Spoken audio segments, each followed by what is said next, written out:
Ladies and gentlemen, welcome back to another episode of Perth's Premier Podcast, Monkey Sword Fight, with me, your host Jordan Patrick, and my co-host Mr. Michael Dots.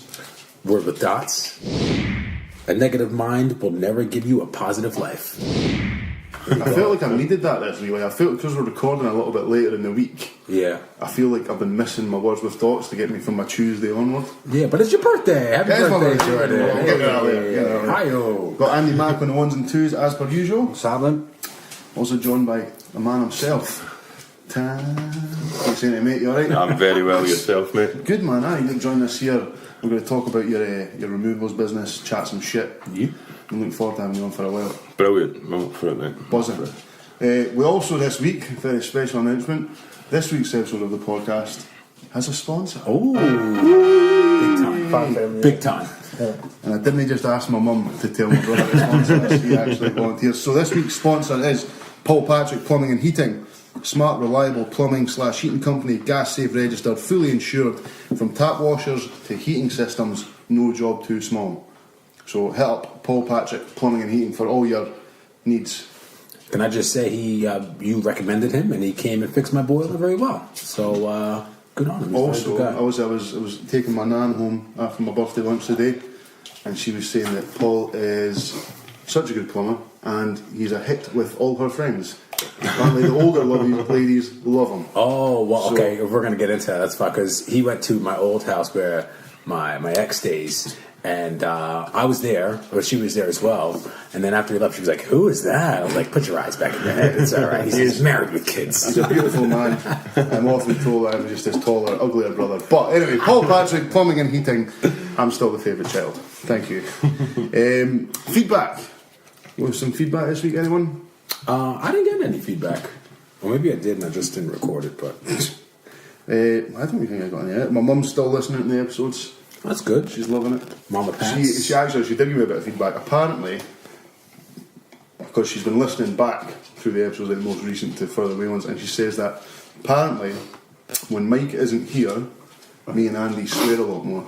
Oh. So apparently she reckons that Mike reigns us in. Is that You've got the Cameron effect. Yes, I do. That good Fuck you. church-going influence I have over you guys. Yeah. So yeah, that was feedback from Mama Pats. Just going through it. So Yeah, I don't see anything. I'm sure Ali would have posted something. He did post something that I thought was interesting, but I can't find it. we did get some actually some nice words from our pals over in Canada. Yeah. Yes. PJ McKinnon and his lovely wife. Watch out for their new podcast featuring a brand new theme tune. Made by the one and only Mark Capella. Yeah, night and day podcast. So I enjoyed their podcast actually. I listened to the last episode. I listened to the next it, one yeah. come out because I'm just back from being 2 weeks off. I've got about 19 million podcasts to catch up on. So What do they talk about? yeah, everything. They're like us. They're just Yeah. a married couple from Canada, and they talk. They talk everything from going out with their family, CrossFit. I thought it was funny how she was kind of getting on him for like talking to companies on Instagram, and I was like, I'd do that too. Is that bad? PJ's making moves, and sorry, I'm forgetting. I think it's Alana is slagging him off on it, but yeah, some nice words from those guys. Well, like I said, we'll jump into speaking to this week's guest. Hola. What would you like to know? Pardon me, sorry. You left your long-time job a while back of a large local company. Yes. And took the plunge and started your own removals. I did indeed. Talk us through it, man. Basically, it's myself and long-time friend Kyle Mowat. Kyle Mowat, yeah. 6'8" friendly giant. Yeah. We call him the BFG. I think back in the day. Yeah, man, he's got a few mad stories from back in the day. But he's a changed man now. He's a family man, settled down. But yeah, I was in a bit of a rut with this local large Perth company. I guess we're not branding that, no. We've successfully managed to not say the name. everybody knows who it is. We just never actually say the letters. Well, I was in a bit of a rut with them, and Kyle actually just moved back up from London. I hadn't seen him for a few years, and it's quite funny. I randomly bumped into him at a party to find out that he had a 3-month-old daughter, and this was from London. Started going back round, hanging out with him, and it was actually Kyle that pitched the idea to me. He'd been working for a removal firm down in London, and we're looking at it. We're going to buy a franchise, but they were wanting like 90 grand, you know, just to use the branding, the vans. The two of us just thought, let's go for it. So both just stuck some money in, you know, bought a van. Thinking back, it's quite funny, man. Like, you know, when we first started out, we were moving 4-bedroom houses for like 35 quid an hour. So folk were getting like a 4-bedroom house move, a little bit of parking service, and it was like the total invoice was 170 quid.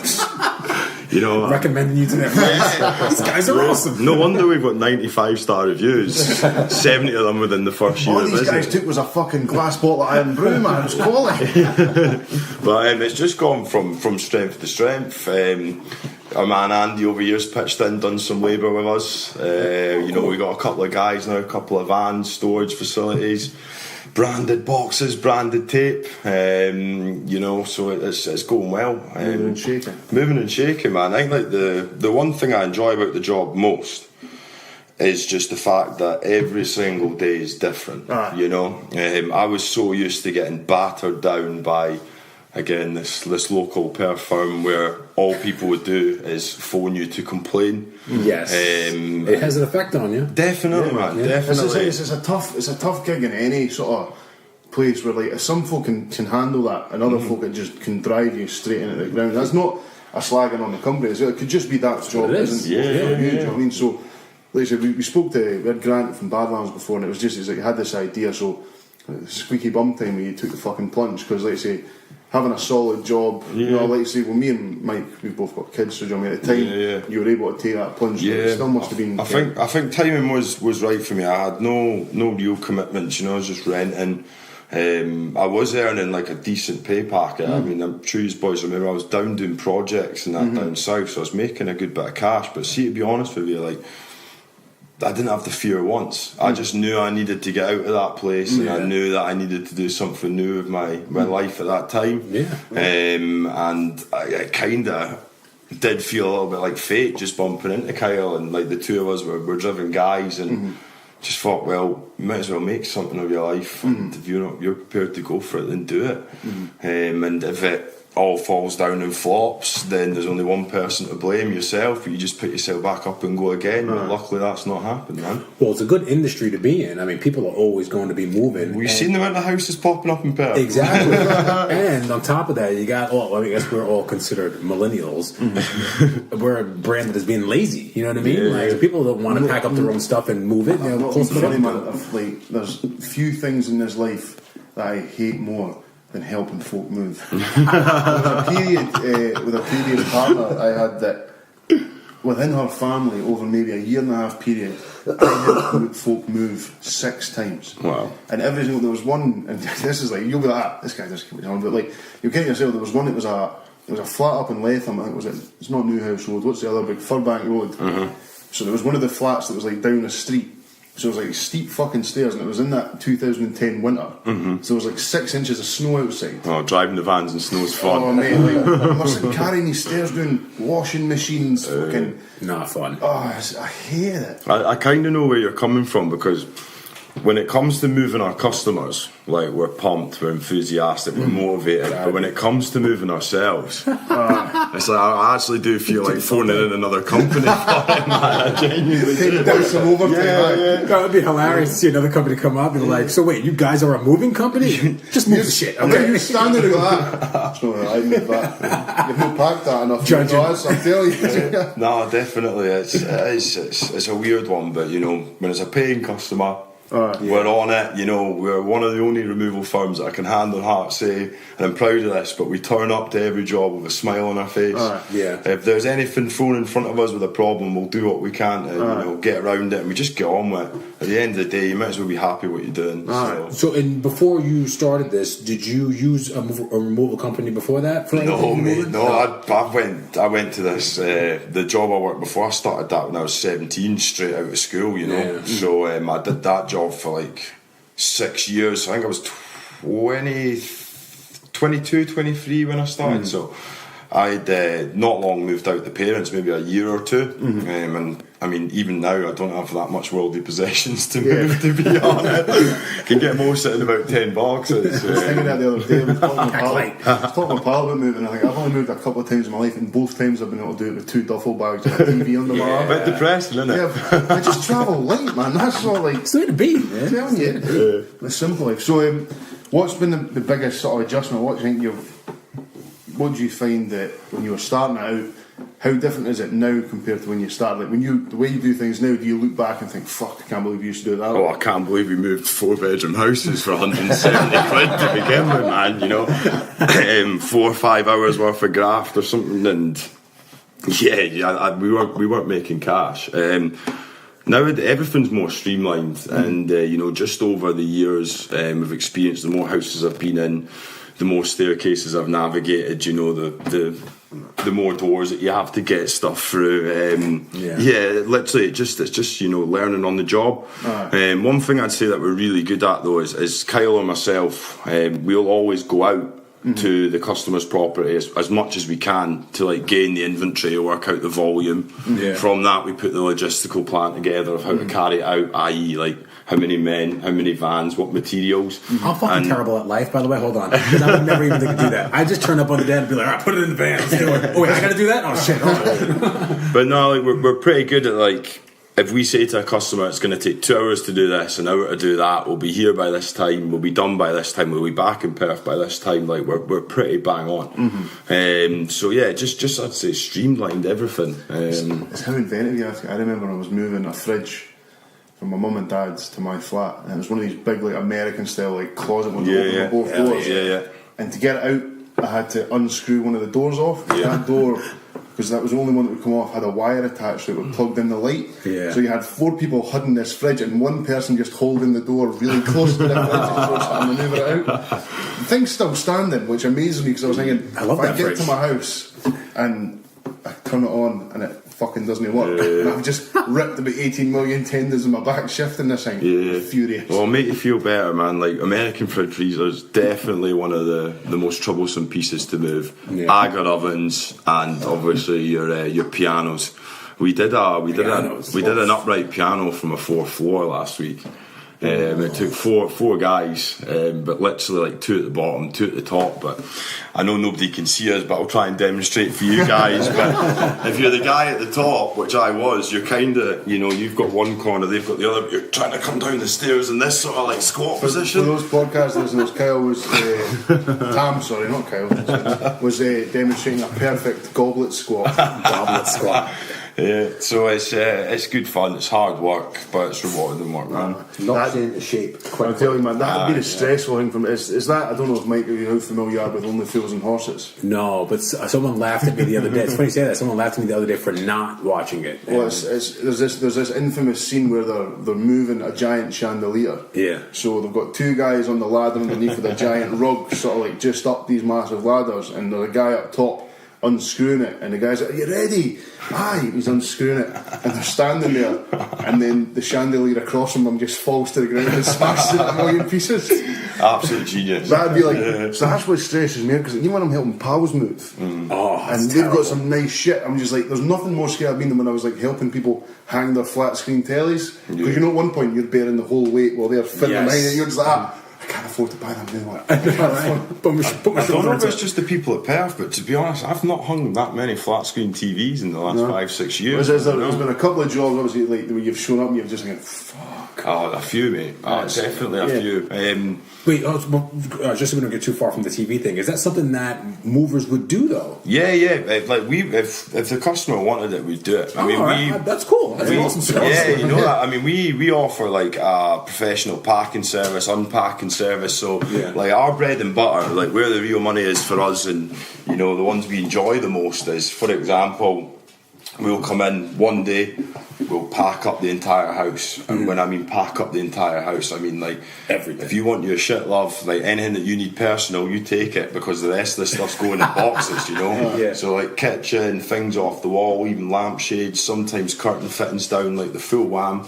We'll pack it up, say one day, the next day we'll return, you know, we'll load it up and we'll take it off to our storage, and we'll maybe store it for 2-3 weeks until the new house is ready. Then we'll unload it all into the new house, and then then potentially the next day come back and unpack it all and put things back up for them. That's awesome. Yeah, See with the storage as well, man. I'd imagine there's a certain amount of upkeep you've got to do within your storage facility to make sure that outside forces don't damage the stuff as well. We're quite lucky where all our containers are. I think it's one of the only sites in Perth where the containers are actually within warehouses as well. Oh, right. So you got that double layer of protection. I kind of feel like I need to go into my selling mode here. No, man, you crack on.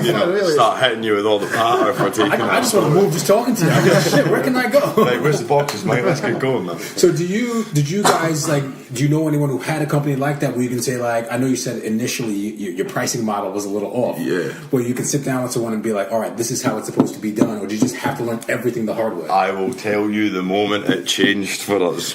Right, there's a self-storage site up in Veralmond. Yeah. I'll not name the business name, but the two guys that run it are older Ronnie and younger Ronnie, funnily enough. So we call them the two Ronnies. But we'd been doing 4-bedroom houses for 170 quid, you know, like peanuts, and we were sat in there chatting to the Ronnies, and to be fair to them, they've been great for us. They sort of like took us under their wing. You know, they used to run perf removals before they moved into storage, so they had all the expertise. The phone went when we were sitting in the office chatting to Ronnie, and the guy phoned up and he was wanting a couch moved. And he was like, Ronnie, do you know any guys that can move a couch for me? And he said, oh, funny you say that. I've got 2 lads, you know, local company, Caledonia Removals, are sitting in front of me just now. And the guy was like, right, how much? And Ronnie went, 100 quid. And the guy went, no bother. And me and Kyle just looked at each other, like, 100 quid to move one couch? We're like, Ronnie, we've been doing 4-bedroom houses for that price, mate. And he's like, was it a quiet ride to wherever you're going? You were like, God damn. Oh, the light bulb switch just went off in both our heads, and we were like, right, we need to up the game. You know, we need to up the prices. But yeah, £100 for a sofa. That was when it changed, mate. From that moment on. And how long into you having until you starting did that happen? So probably like 2-3 months, man. Oh, okay, so it wasn't that. No, we weren't doing that for a year, man. I think the business might have folded. Going that long. Is it been? Do you reckon? Is it primarily word of mouth that you use to get like? In a place like Perth, yeah, definitely. There's a few other like lead generator sites and stuff that we use where we win a lot of like jobs moving away and from Perth. But you can set certain parameters on these sites. So, for example, if anyone within the UK goes on this specific website and says they're moving to these specific postal code areas, we get a notification. So whether that's somebody from Glasgow, Portsmouth, Italy, you know, if they put in that they're moving to the areas that we're willing to do, then we'll get sent a notification. It's up for us to then act on that. You know, it provides all the details for the customer. We contact them and then try and win the job. So is that something that you pay a certain amount per month to be on? Okay. No, you pay per lead. Oh, per lead? Yeah, per that's lead. awesome. That's really but I mean, like, I'll be honest with you guys, you know, like you could be paying £6 for this lead and it could be a £2,000 job. Yeah. So it's worth it. Okay. Big on the reviews. I think we've got something like 185-star reviews now online across like Facebook, Google, Yale.com.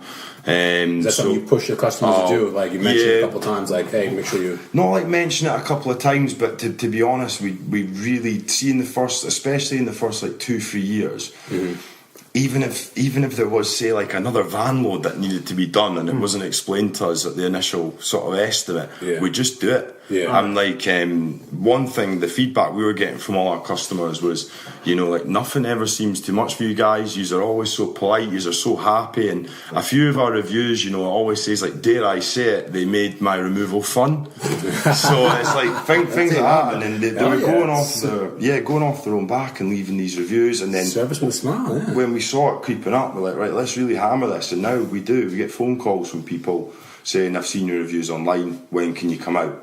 So it's not really a case of, you know, I'm shopping around. It's I've seen your reviews. When can you come and give me a price? And then if you're in the right area, maybe a little bit of negotiation, a little bit of tweaking, but you usually win them. Okay. So what's like the furthest points of Scotland that you do or don't do? Like what are you? So furthest place I've been, Spain. Really? That's fucking awesome. Yeah, man. So me and one of the other boys that works for me, we went to a little town, a wee harbour town on the west coast of Spain called Porto do Son.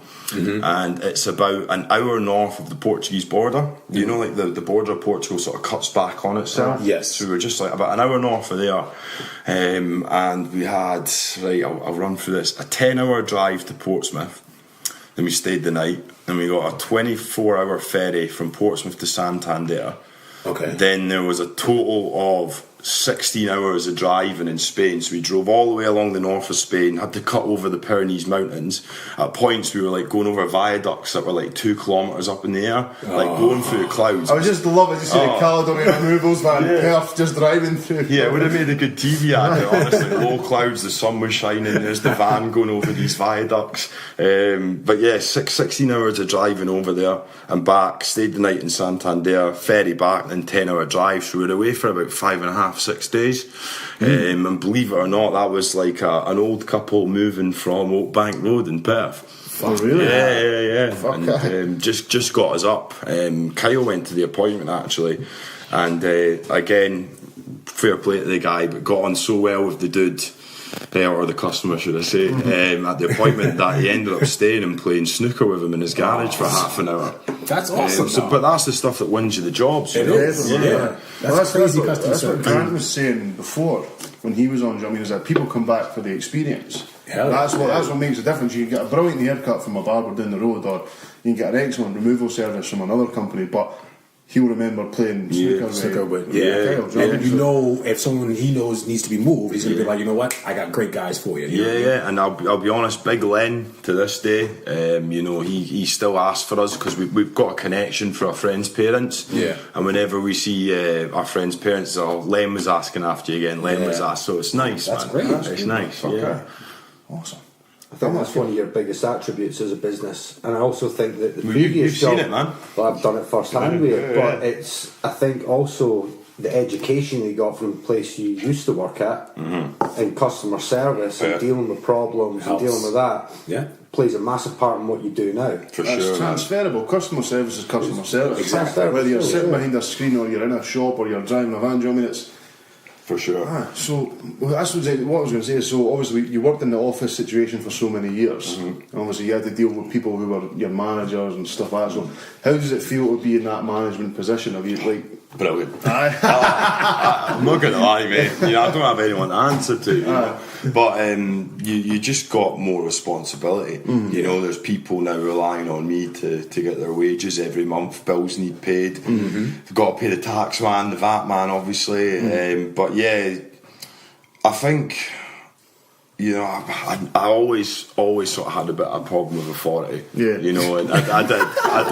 You know what? It's funny you say that. I think most people that start their own business do have a problem with authority. And they're like, you know what? I can just do this myself. I was fucking sure as I am. Yeah, so I think I think I needed to do it, man. I just needed to do it, and to be honest, like the guys that I work with, they're all brilliant. Like I don't actually need to act like their manager. You know what I mean? Yeah. They've got enough respect for me, and I've got enough respect for them. Yeah. That if I ask them to do something, they'll do it. No questions asked, and they do it well. Fuck right. Yeah, man. So I feel like I want to move now. You know what? It's funny. Like it's always good having people on like you and like Grant, like you brought up before, because they make you want to do what they do. Yeah. You know what I mean? It's kind of like when you're Paul- selling this so well. Paul Patrick's Plumbing and Heating, when he was on the last time, all I wanted to do was learn what a screw wrench was. To be fair to Paul, he didn't talk about plumbing as much as he should have. He talked about fighting. So next time he comes on, we're gonna fucking talk about trap drains and unclogging toilets. Okay, man. Well, honestly, thanks for coming and talking about your business. Caledonia Removals. For anyone who wants their stuff moved well. Yeah. Do you guys got a Facebook page or Facebook, website, a lot. Yeah. Yeah, so We'll share it out on the next episode. Man. Yeah, we'll throw a link on the website. Nice. Well, if And you're vice happy, versa, mate. for sure. Yeah. Well, if you're happy to sit and chat some more shite with us, Love talking as we shite. fucking do. Right. Can I just say, before we get into talking some shite, I've got a story for later on in this podcast, which I think Tam will like particularly. Okay. I love Andy's stuff. Just drop that in there for a little bit of time, so stay Right, tuned. well, I'm going to get a bit of self-indulgent. You know. Yeah. For those who don't know, I turned 29 today. And, Young one. The good lady Chuff, I'm the old bastard here. my in this lady, group, my good lady Chuff, she, I've been ripping into her for ages about how I think she's posh. Yeah. Right. So she's always like, I'm not posh. I was like, you're definitely posh. So for my birthday this year, What's coming out the she made bag? it official. Oh boy. Oh, mate. I'm officially Lord Jordan Oh, let's get a picture of it. we'll put a picture of this on the Facebook page. Jordan with his, he's wearing a top hat and he's got his. It's a Lord hat. Oh, what hat? A Lord hat, sorry. A Lord of Glencoe. The Lord of Glencoe. Chuck fucking bought me awesome. a square foot of land Nice. in Glencoe, so I'm officially a lord. Do you gotta go up landowner, and mate. do you gotta go up and cut the grass every now and There's then? a little. I've got the coordinates right here somewhere, so I can go and visit my square foot of land. That's an awesome gift. That's a How really is good that? gift. But the reason she got me it is now I can't call her posh because I'm officially a You're a lord. lord. I've even got a wee membership card in my wallet. So I can't carry my framed certificate. So I can now, on my bank cards, on my mortgage, say on my Lord. driver's license, I can have Lord Jordan Patrick. And I think we have found the name of our podcast this week. Lord Jordan Patrick. Just so you know, this is how I'm going to introduce myself every week going forward. You know what? I'm happy to do so. I'm happy to play That's that my as well. official title. So yeah, good present from Chuff. Also, Class. good friend of the podcast, Rachel. Hi, Rachel. Are we hi, Rachel. Hi, I Rachel. was thinking this, we hadn't said hi to her for a couple of I know. episodes. Are we going live now? Yeah, well, I better let them know that it's about to happen. So Rachel bought me a present for my birthday, and she advised me that I wasn't allowed to open it until I was sitting around the table doing the podcast. Mm-hmm. So I've got to go The live. suspense is building. Oh, mate, I'm excited. So there's one that's for me, and I said, are they both for me? And she goes, you'll just have to wait and see. So the first one is wrapped in some lovely hold on. Pokemon paper. This is great pod, guys. Eh? The Lord Oh, well, opening we're his now present. live. There we We're go. live, okay, right. This is the first present. Live with the Lord of Glencoe. Lord of Glencoe is unwrapping his present. What is this? Hey. Oh, props for that. I feel like I've got a feeling about what's next. Oh, yeah. Wait a minute. This one's for Andy, It's like Christmas. and this one's for Mike. Ah, oh, you got to do that. Thank you. Oh, pretty cool wrapping paper as well. Transformers wrapping paper. Transformers head. Thanks, Rachel. Guys, I think you should get into them now. Oh, fuck aye. Mate, I came repping the Caledonia Removals tonight, man. Bit of a promo shot there. This is awesome. Yes. You got fucking merch. We got merchandise. Oh, yeah, man. They're cool. We'll slam it Very on right cool. now. Do we have to wear this to every Oh, show? mate. I'm going to wear it every time we come round. Daisy's upset she doesn't have a shirt, by the way. So, please. Should we get used together, lads? We'll take a We'll take a photo right at the end of the we'll take a photo. John, get the Lord hat back on. I was going to get into this actually. This one my Braw Or Naw's polo shirts that aren't buttoned up nicely, man. Oh, we did that Did we do it a before? while ago, yeah. Facebook, we are live We are live. with the Monkey Sword Fight Crew. Oh, yes.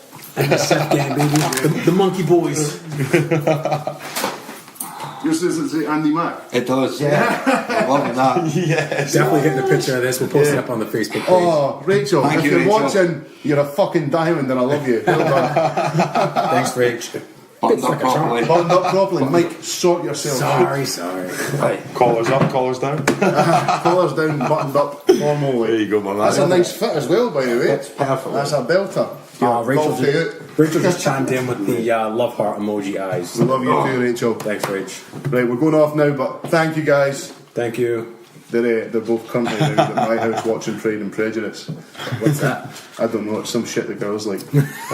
Someone doing Alrighty. Mr. Darcy. Like Jane Austen. That type of carry on, man. They're up here fucking obsessed with it. Love you guys. Anyway, thank you though for all the birthday love, all the messages on Facebook. Anyone who's taken time to post some excellent photos. I didn't think that was going to be that, that people were going to respond to it like that. There's some photos. My uncle you go. Gav put up a photo of me like crouching down in a greenhouse somewhere. I must have been 2 years old, but I didn't know that photo existed. So nice one to everyone. So thank you very much, guys. Moving on. All right. His Lordship decrees that we can carry on with Lord Patrick. We're going to go and plant a tree in your land. Fuck aye, man. Yeah. I'm going to invade. The Like rest of- mango trees. I'm going to find out who's in the plot of land next to me and invade. You should just grow some weed on that land. Be like, no, this is my land. I can do what I want with it. this southern land. Lord Patrick says you can grow marijuana here. I don't know why I do it an English accent.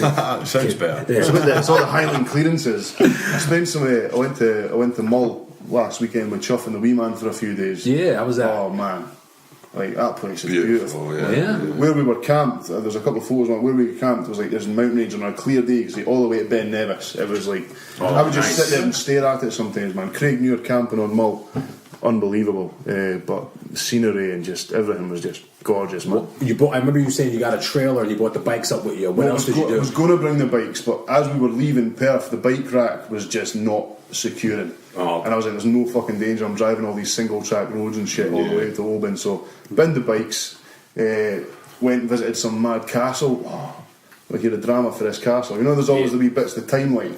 So, picture the scene, 15 something or other. Lord McLean has got sick of his missus. So they go out on a boating trip, the two of them, and he leaves her on a rock in the middle of the water. Oh no! And the tide starts coming in, and he fucks off and leaves her there to die. Right? Nasty bastard. She's shouting for help. Some sailors hear her, pull her aboard. So instead of going home, she goes to her brother's house in another castle. So Lord McLean, I think he's got away with it, sends her brother a letter saying about his terrible accidents befalling his sister, and she's now passed away. Yeah. And he's going to bring the casket out so they can bury her on her family's land. So he rocks up to the lassie's brother's house, and she's sitting at the fucking dinner table. He must have begged for his life to let him away, only for another brother to kill him in Edinburgh about 20 years later. That's crazy. That's good. Duart Castle. Duart Castle, Lady Rock it was called. Yeah. I visited the same one when I What a was about scumbag. 13. Oh mate, I was just sitting there, I was like, this shit is dogs. But yeah, Mull was beautiful. I forget my point. I got eaten alive by fucking midges. We was camping, yeah. Yeah, Okay. camping. Yeah. That was a stressful thing. Trying to put up a tent and blistery winds while it's showering with a 9-year-old who's been in a car for 3 hours. And what was Choff and him just looking at you, telling you what you were doing No, it wrong? was at one point the wind was so strong, it was a big 4-man tent. Me and Megan are literally just holding it down, trying to keep it from like taking off into the fucking water. But I gotta go camping. I've never been camping. oh, it was awesome. Never. Like, No. Oh man, you're missing out. I gotta check it out. I kind of had this feeling that Chuff would have been the one that ended up putting up the tent and that. I went in She and took charge. That's insulting your manhood. no, she took charge. Remember the story with the boat? Oh, yeah. Ah, yeah. No, she took. Like, she's been camping more than me. I'm man enough to let her take the lead, and she You're the Lord anyway. She's Exactly. doing that. She's in your servants. She's not even married, so she's not even a lady. That was the best thing in this castle. There was all these photos like Lord McLean, Lady McLean, Earl of something or other, and there was this woman who just kept getting referred to as Janet. The Janny.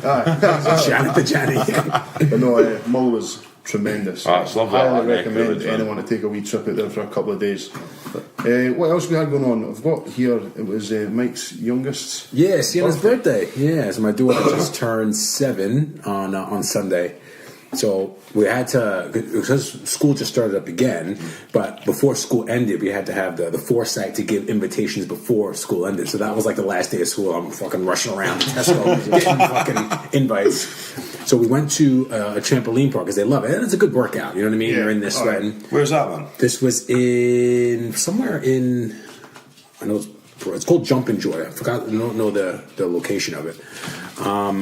First of all, this place was very warm. Good thing I didn't jump on there because I would have been stinking. There's no amount of deodorant I could have had on that could have kept me clean that day. But I was like, you know what? I'm gonna just watch from afar. And the first thing that they show you was like a safety video, just so they say, if you break your neck, you know what, we told you 1,000 times. Yeah. Which is fine, I understand. You probably have to do it for insurance purposes as well. Sign this disclaimer. Yeah. You break your shit, it's not our fault. It just concerned me the amount of times they mentioned death in the video. It was like, possibly death. And if you do this, it could end up in broken bones and possibly death. And my daughters kept looking at me like, Dad, are we going to die? I was like, no, you'll be fine. Just make sure you follow the video. But it was a good time. Kids got a good workout. And it was a shitty day out, so we couldn't do anything outside. It's been... Weather's turned recently. Just went back to normal. I think that could be it for summer, boys. Mate, the thing is, I finally got back to sleep. For the first time in 8 weeks, I've been able to sleep with my covers on and not feel like I'm about to burst into flames. Yeah, I kind of miss it though. I like Yeah, no, me too. It was warm today though. It was It was alright. nice. It was fucking. Clammy. Yeah, it was. Yeah. What is this? Just wish it was. I know what's going on. Sorry, no, but on the way out there, I had my nephew with me as well. So like he's 9. And when I had him the following day, we were driving. He was like, "Oh, I want to put something on." That's what the kids always do. Like, "Let me get your phone so I can put some music on." And I was like, "All right," so put it on. So he puts on like Drake, and Drake's effing and seeing, and fuck this, and I fuck this girl, and all this other shit. I'm like, I don't know if I really want kids listening to this. So I let him listen to it that day. Singing along. Oh, well, I would normally, but so then the next day, now we had a couple of my daughter's friends in the car, and he's like, "Oh, let me get your phone so I can put some music on." And I felt bad because he was the only boy, but I was like, "Nah, man, I can't have you putting this on." And he had like quite an attitude with me. He's like, "Oh, we want to listen to music." I was like, "Hold on, little man, slow your roll. First of all, it's my car." But like, how do you feel if you have like your son's friends in the car? Do you not put on music that could be? Riley's not that big into hip hop anyway, so it's not too big of a deal. But like the music he does like has got the odd swear word, but not like in any sort of context. There's a lot of rap. It is quite vivid. It what is they're talking contextual. about. Yes, exactly. But like, I had a belter on one. Like, I used to love the Kaiser Chiefs, and they came on the radio. I'll tell you, this is a wee side story. I was coming back from Mull. The only station I get reception on was Radio 1 on a Sunday morning. I played a couple of no bad old pop tunes, and I was like, I was like, "Oh, that's good, man, I remember that." And then it just comes up, Radio 1's greatest hits. I was like, "Oh, fuck." And one of the songs was I Predict a Riot by the Kaiser Chiefs, and I looked in the back, and Riley's just fucking bopping along with it, loving it. He's like, "Who's that?" That's the Kaiser Chiefs. So he sat and downloaded a playlist, and I walked past his room the other morning. He's playing Fortnite, and he's just bouncing around the room. He's got like a Kaiser Chiefs playlist on. And I was like, "God, go on, son." But like, I tend to not put hip hop on when he's in the car. No, I'm making like a playlist for like my youngest daughter likes all like the pop hits. She likes all the popular girls like Ariana Grande and all that shit, which I don't mind listening to, like all that stuff. But like, the hip hop I can't have on there. From what I've heard, you're into your pop music, mate. I do like pop music. Yeah, it's cool. Hip hop is pop music too. You know what I'm saying? It's pop. I was on the way around here. I was bumping some Aretha. Yes. Rest in peace. I had Son of a Preacher Man going on loud. Good song. Oh yeah. As soon as I was pulling out of the garage, like folk were turning around, and I was just going for it, Crying. just feeling the moment. Big loss. Yeah, man. Big loss. Well, R.I.P. Aretha. Elvis died on this day. The same, like, well, I don't know how many Elvis years died ago. in 1978. Yeah. And Madonna was also born. Oh yeah. Madge's 60 today. Yes. Shout out my birthday pal. Good friend of mine. Still waiting for that text, but you know. So what else have we got? I want to talk about. So I was in Mull, but last Friday, Mike took to the stage. I did. All right. On his first stand-up. I did. Yeah. How did you find it, man? It was nerve-wracking. Yeah. It was. I was laughing at you when you were so nervous, but then when I got there, I was sitting there and I was looking at my cards because I couldn't memorize it because I was so nervous. I was looking at my cards, and then Connie finally came and she got there, and Connie and most people here, people know me as like Cool Mike, not like, oh, he's cool, but like Mike's relaxed. Yeah. I was not relaxed. No. And this is the first time Connie saw me not relaxed. She was like, "What's wrong with you?" I was like, "Please don't dump me. Please love me." So I need this right now. So I was pacing back and forth. I had a couple of beers. I was like, I need to mellow out. So I got up there, and as soon as I got up there, like there was some girl sitting off to the right, and they just started laughing for no reason. Maybe they were laughing at my face or something. And I was just like, "Oh, yeah, good, off to a good start." Yeah. You know? So that was the first joke. Yeah. First joke out of the way, and I was like, "All right, that's good." And then from there, it was kind of smooth sailing. But I don't know if you found it the same way. Like the stuff that I thought was going to get major laughs didn't get that many, but the stuff that was kind of the filler got laughs. And I was like, It's almost all right. the throwaway comments. Yeah. What I found is when you got into it and you just started speaking, you would end up just saying things that were funny, like you would say when you were talking to your pals. Yeah. It's so. Like, did you find when you were actually trying to write it down, like you've said funny things your whole life, but actually trying to write something down, Difficult. and then Very difficult. structure? How fucking scary is that? It was very like I had funny. I feel like I had funny ideas, but it was just condensing that to get to from setup to punchline was difficult. I was like, shit, I don't know. And I ended up changing most of it, like the stuff, because I did it for you guys after a podcast one night.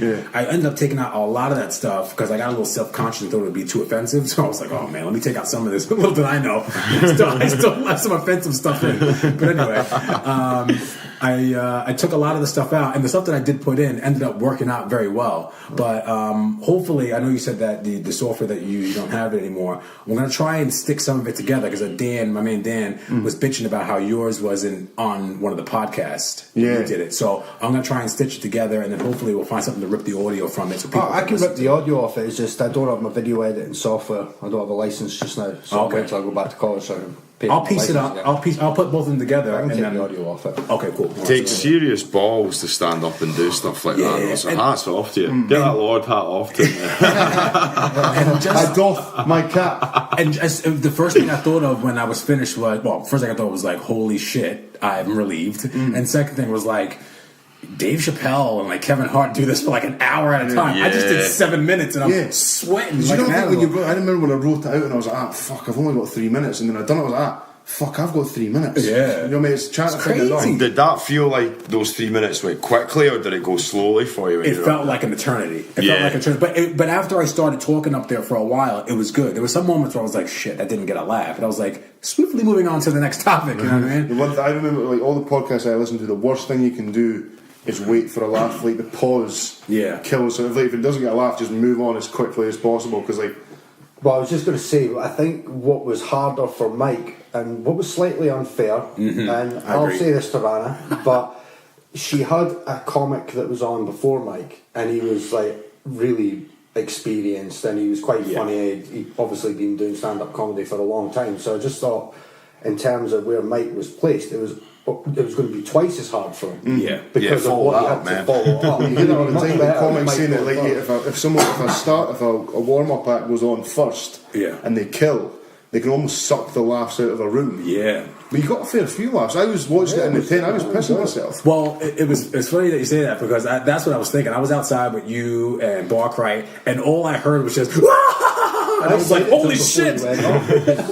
Yeah, he was like, that's not fair. And I was like, yeah, you're right, it's not fair. And then I'm like, I put it in his head. You thought he's like pacing about. He's like, he's on the sidelines or something, getting ready to jump into a game. And then and then we went and sat in the back at first, and then I was sitting there with Dougie and then Doogie, and then Andy showed up, and then Ron came back and I saw her. And then when I came around the corner there to come downstairs to where they were setting up, there was like 2 times the amount of people that were there when you were there, and I was like, holy shit, I'm really nervous. I don't know if I can do this. I was really about to walk away at one point. But I'm Was this glad down at Blend? It was at Blend, Yeah, yeah. It was packed. I looked busy. Packed. I'm proper nervous for the next one. When is the next one? We're not sure. We'll have to I don't think check. she has a date yet, no. I'll find out as soon as I know. I'll let you guys know. Rana's focused. She's got her French stuff coming Yeah. up, so so good on her for doing I that. have Rana's premium World Cup sweepstakes prize. Are we gonna show it first, or do you? No, it's going to be. I'll show it to Tam. You can't say what it is, but did you say that's a premium prize? Oh, Tam? very premium. The creme de la creme. Premium as fuck, you might say. No, I'm glad it went good. Like I said, I was so jealous that you got a callback line. Yes. And at the end, like I was watching, I was like, "Fuck! I wish I could have done that because that is such a good." I was so happy when I was like, if I don't get any laughs from the middle point where I said about the accent the first time, if I want to get a laugh there. If I get a laugh there, that means I'll finish up strong. Yeah. And I left out like a silence between at the end when I was like, he looked at me and he said, and the place was so quiet here, a pin drop, and I was like, yes, I have them. I was like, I have them in the palm of my hand. And then when I heard it, I was like, yes, all right, I'm out of here. No, I was watching it in the tent. I was like, fucking right. I was gutted I couldn't be there. But Yeah, screw you. Proud of. But yeah, like I say, we'll all be there next time. So Yes. looking forward to it. What's next on the agenda? One thing I wanted to touch on because I am one of the members of this team who is losing their hair and has successfully lost most of it. Did you see Nicki Minaj was talking about her ex-boyfriend paying $10,000 to get his hairline back, like to go to get the hair implants? The plugs, yeah. I think that's a good investment. I would do that if I had $10,000. Look, man, it's Go to Turkey, man. You'll get it for half the price. Really? Oh, yeah. I've got a friend actually who's I know done that it. guy. Oh, yeah, man. I know a guy. His hair was unfortunately thinning through diabetes, Oh, okay. and he went to Turkey, and I think it was I think it was something like £3,000-4,000. What they actually did is they removed all the hair follicles from the side and the back of his head, and then implanted them on top of the head. And look at him now; he's got a head of hair like mine, boys. See, that's what I thought. I was like, where do they get the hair follicles from? Because imagine if they like took someone from like your hair, and they put that in mine. So I have like a big patch up front. Take the ball follicles. Yeah, man. Turn over, sir. We'll take some hair. Front to back, they remove them all and just. Yeah, but while she was talking about what her ex-boyfriend, this is Nicki Minaj, her ex-boyfriend paying $10,000 to get his hairline back, she also mentioned that another rapper, Tyga, also got his hair done in the same way. And I was like, maybe Tyga didn't want people knowing that. So why are you putting his business out there? There's a couple of footballers that I can remember. It was Wayne Rooney and the thumb himself, Lee Griffiths. They both sort of like, they got it done and then immediately posted photos on their social media. I was like, look, get it out there. I've had hair transplant surgery. This is how it looks now. It'll hopefully look better. I'm putting it out there before the press do. Yeah. Fair enough. Because people are going to know. Like, if you've been bald once, unless you shave your head, you haven't just magically started growing hair again. That doesn't happen. Did you see Rooney's worldie tackle and assist? He's shining. Assist. You mean the fucking 40-yard punt into the box and just luckily floated perfectly onto the boy's head. Still great tackle. He thought he was playing Barry. That looked like street ball or something like that. I think we've talked about this before. I didn't begrudge these guys at the tail end of their career. Why not? Going over to countries where the standards are a wee bit lower and still looking dominate like superstars. And getting paid. I can't wait till my album goes there. Exactly, Fucking Zlatan's having a great old time over there. He's taking the shirt off after every goal. Talking about playing if with I looked like Zlatan with Zlatan. If I had a body like Zlatan's, I would never wear a t-shirt. And in the winter time, I'd wear see-through cagoules so everyone could still see what was going on underneath. See-through cagoule. I just caught myself in the mirror. Here comes the Lord of Glencoe and his fucking see-through cagoule. But back to the... That's the title. Right. The Lord of Glencoe and his see-through cagoule. What's a cagoule? What am I It's like a waterproof pullover. Oh, okay. A cagoule. But back to the hairline thing. I just found it rich that Nicki Minaj talked about someone having something fake on their body, because God knows she's fake head to toe. Oh, man. Hair, breast, Have you seen the cover of her new album? Yes. Oh man, that is graphic. That's so wonderful. I know. I was listening to it. We'll post a picture of it on I have it Facebook on my page. background. But I was listening to it at work, and then my boss came over to my desk to look at something, and the screen was lit up, and I was like, "Now she thinks I'm looking at porn here," but it's like it's just Nicki Minaj's album cover. So we'll post a picture of it on the Facebook page. Going for that sort of Egyptian pharaoh looking at It is, yeah. She's pulling it off. I listened to it. We might go into I was it. pulling it off as well. I listened to it. We'll talk about it. We'll talk about the album itself later on. Yes. Oh, you listened to it? Yeah, well, I listened to the first 2 or 3 songs, and then after that, I kind of fell off. Oh. We got a low banana count coming up. We'll get to that. Just a quick question, guys. Is there like a toilet break? Yeah, you can take a few break if you want to, man. Yeah, man. I don't know if you've noticed, I've been sitting here like this for like the last Go for it, 5 minutes. Still the cover of Anaconda though, eh? Oh, yeah, it is. Anaconda, yeah. Apologies are in order to Stephen Tosh, who said that I dressed like a 15-year-old a couple of weeks ago, and I got a little not upset, but just joking around upset. And then I saw a picture, which I will post on the Facebook page, of Fabulous, the rapper Fabulous, who is dressed like a 15-year-old, and he's a 42-year-old man. But you just showed me the thing is more like a 15-year-old from 15 years ago. Yes, yeah, that's like some proper G Unit. It is. Yeah, G Unit trainer. This is the picture here. So I just want to apologize to Stash, because if I look anything like this to anyone, I am not pulling it off, and I will stop. I will go buy some dad jeans, and I will make sure that I look like Barack Obama. Some chinos. Yeah, because I don't want to look like that at 42. I don't want to look like that at 34. Yeah. So that's fucking terrible. So there we go. That's a retraction for Stash. Yeah. Sorry, Stash. The big man. Right, well, we'll maybe jump into... Sports. What's the goalie doing? What's the goalie doing? What's the goalie doing, Tom? What's the goalie doing, Tom?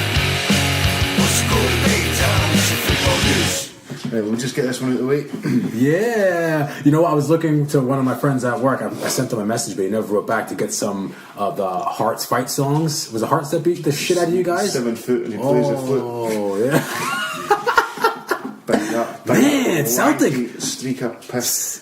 I'm not going to sit and argue or say anything. Apparently, I've spoken to a couple of people, and against Hearts, apparently Celtic couldn't have scored if they had another 90 minutes on the clock. Apparently, Hearts got their tactics spot on. Yeah. We are. He's worried now. Are you worried about the games coming up? I'm trying not to buy into the negative press because we've had 2 almost perfect seasons. Yeah. And a couple of bad games to start off after having folk at the World Cup and that. Like, I wasn't expecting a fucking rip-roaring start to the season, especially all the qualifiers and that. The board's not bought on enough for me. Like I say, our 2 centre-backs are horrific. But both teams that have beat us have just been the better teams attacking-wise, especially Athens. Put us out of the Champions League. Apparently, over the 180 minutes, they had something like 4 shots on target, and they scored 3 goals over the 2 legs. Clinical. Celtic had 15 over the 2 legs and scored 2 goals. You know what I mean? It just wasn't good enough. So I'm not nervous. Like, don't get me wrong. Like, I think the other teams will probably put on a bit more of a challenge, but I still don't see us dropping many points. So Is that Daisy's that's my foot. So okay. I'm trying to keep my rage in. No, man, like, I don't see us. I'm not buying into the press. Like I said, we can't go from having 2 seasons of near perfection football in the SPL and then all of a sudden it all going to shit because we've lost a couple of games and Stevie Gerrard's telling folk to tackle now. Do you know what I mean? It's I'm not nervous, but yeah. Do you think it will be closer this year though? Do you think the gap's gonna? I think it'll be closer, man, but I've said this for years. Rangers' business model is unsustainable and they don't have the money for the things that they're putting in, and like I say, we've talked about this before, Andy, as well, like they're bringing so many players on loan. So do you know what I mean, their players aren't theirs, and they're paying the money for these players. What was the boy? Was it Cranshaw? Nico Cranshaw. I can't remember how much they paid for him. They paid a fortune for him, and he was there for 1.5 years, and he played something like 2.5 games, all the while earning about 30 grand a week and whatever his fucking bonuses were. Straight down the casino. So what was the other one? Who was the big boy who used to play for Arsenal? They got Senderos. Got sent off in his whole firm. Fucking Moussa Dembele turned him and he's still sliding now, and that game was almost 2 years ago. Do you know what I mean? They make all these big money signings. What I don't get, again, so I'm going to come at it from the perspective of somebody who doesn't support either of the old firm, but it seems to be that people who had an underlying problem with Brendan Rogers saying, well, he should be winning all these trophies the last 2 years, are now looking at this as a kind of excuse to be like, we're not really wanting him anymore. Do you know what I mean? As well as that, a lot of people on Twitter saying that, as usual with Brendan Rogers, teams getting exposed. Now he's had 2 years now to get rid of the players that were there under Ronnie Dyler, and what's he brought in? Why do you still need another 2 centre backs, same as you did last season? No, definitely. I think you say the board hasn't spent all they want, but they have spent backed it with plenty of money. So how wisely has he spent it? You say Dembele's a hit. That's what I'm saying. I'm not trying to make excuses. Like, we've been poor. The 2 games that I've watched now, we've not been up to scratch. So I'm not going to try and buy all this whataboutery. But so you mentioned before about the guy making 30 grand a week and blah blah blah. Our soccer contracts are guaranteed, aren't they? No, so like, do you get all that money? I think so. Yeah, I think unless if you leave your contract early, there's probably some sort of settlement amount. Oh, okay. But I don't know. They don't really go into as much detail as they do in America. Yeah. You get a reported 35 grand a week. It's never, this is what he's on. Okay. This is what we've been told he's on type thing. You might get told he's on 150k a week, but he's not. He's on 80k a week plus a shitload of appearance bonuses, goal bonus, seasonal landmark goal bonus, Cover sheets, player of the month bonus. Yeah. That kind Do you of support a team? I'm a gooner, mate. What's that? Oh, Arsenal. Look at yourself, man. Yeah, look, I'm getting there. See my Cherries beat up on Cardiff last week. Yeah, you got to beat the shit out of support for us, Mike. I don't. I'm sorry. I just saw they won. Defense played strong. Yeah, a couple of goal touchdowns. no, they played well. You know what I mean? Yeah, no, 1-2-0. Celtic were shit, but apparently my other team, the Jets, did pretty fucking well. The Jets are looking very good. Yeah, they got 2 quarterbacks. Didn't have 1 last year. Now they got 2. Spoiled for choice. I've not looked into it because this is one of our Braw Or Naws for later from Stosh, but pre-season I always hear is not the best. it's not the best quality of American football, no. So let's hope. Well, Jets are playing my team, Redskins, tonight. Oh, really? Well, tomorrow morning, 1 a.m. Yeah, that should be good. You know, I never used to be into American football, but then maybe the last couple of years when I actually understood What's going on? what is My going problem on for so many years. and the tactics and, you know, making that line. But yeah, when you actually sort of get to know it a bit, That's what I'm saying. There was this It's year's, interesting, This man. year's Super Bowl was just beautiful. It was great. who won it? Fill me in. Philadelphia Eagles. Oh, really? And then the Philly fans almost destroyed half of Philly celebrating. So can you imagine if they lost? Philadelphia would be a hole in the ground. I never get that. Like, hey, we just won. We're happy. Let's wreck the place we live. I never ever understand that.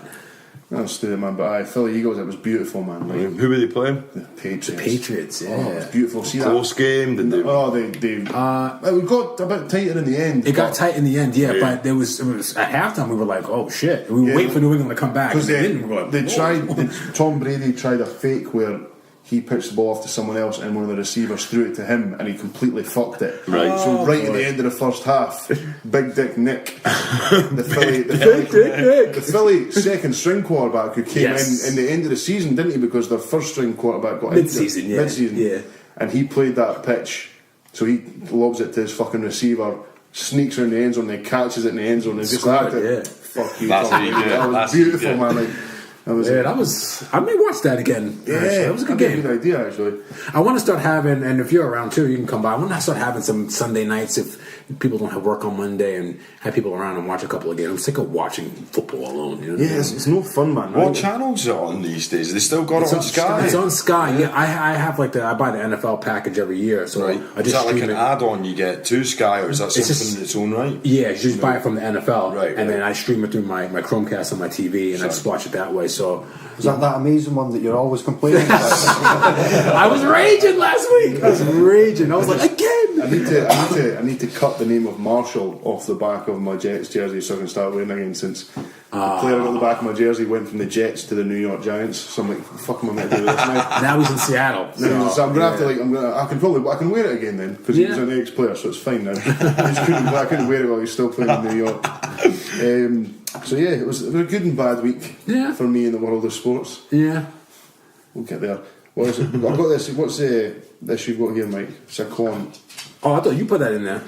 Yeah, Saquon's first run. He's a new I running. don't know who that is. He's the new running back for the New York Giants. Okay. Rookie phenom, second pick in the draft, and he just burst out like a 60-yard run, like his first run in preseason. And everyone was like, "Oh yeah, we got this in the bag this year." So hopefully he continues that. He's already hurt though, but You're joking. No, he hurt his hamstring last week. So, Explain to me how this NFL draft works. oh, okay. This is what you guys Are we need. getting deep? Yeah, I need This is what you guys need. Yeah, This is what soccer needs. Have we got enough No, time? no, we don't need that because we have promotion and relegation in our system. We don't just have a closed off league with. That's what American sports owners and franchise and fans, a lot of them don't understand. I know you do. Yeah. But you guys don't have Barely. promotion and relegation. No, we should. You guys have got a college system. I don't know, man. Can you imagine putting some of the Canadian Yeah. football teams in the NFL? Oh no. So what? The draft's basically all the top college players. It's like the top, That's why it would work here. I don't know, maybe 200 college players. So they all say that they're eligible. They want to go professional. And then so it should be the worst team gets the first pick.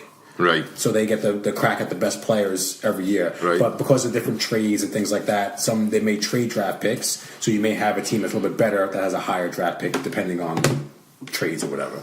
So I'm still confused. yeah, so it's just college players. The draft is college players that want to go pro. Right, yeah. So the worst team gets the best players. And who is it? Like, is it the NFL themselves that rank which players are the hottest, or is it just through the public eye? Or? there's a bunch College of, football in America is almost as big as the NFL. Yeah, Bigger. it's probably bigger. I've got Yeah. a friend that lives in Arizona, and the college stadium for Arizona holds 80,000 people. Oh, it's huge and it's wild too. Yeah, it's wild.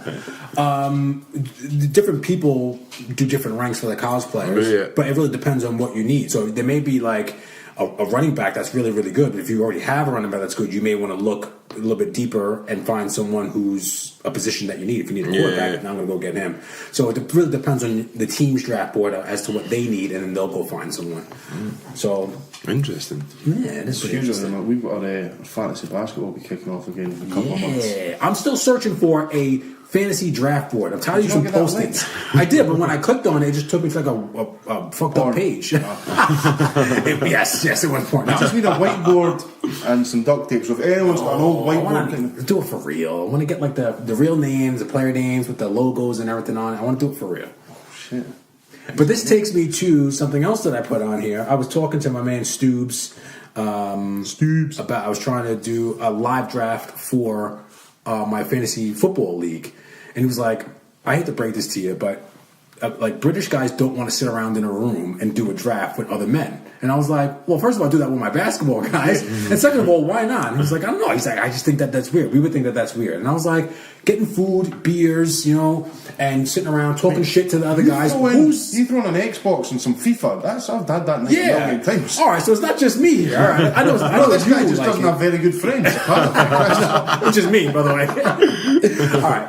But I was talking to Connie, but he was like, ask Connie. And I asked Connie, and she was like, yeah, it does sound a little weird. I was like, is it? I was like, is that weird? Shut up, Connie. You're not going to be in my league. Yeah. You're not invited. Nah, man. I love a boys' night. Yeah. Me and my pals the other time. I've also heard this is going to be because when me and my pals usually play FIFA, it's who can get the most men sent off as well. And apparently in the new FIFA game, you can turn off the referee.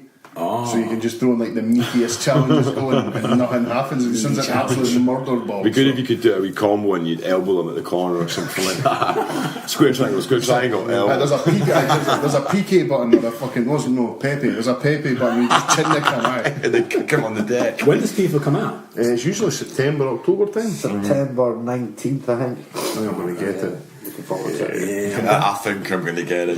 You're getting it. Maybe, I want to get Might mad. treat myself. I want to get mad. It's out already. So hint I for like my birthday. playing So Madden. anyone who's listening. Celtic, man. How much Not do we you get that? Right, well, any other news? That's Current what- events? Not any current events, no. Oh, you know what? The monkey logo thing. Yeah. I've been wanting to say this for 3 weeks. So Andy Henderson, lovely enough to make us our logo for our show.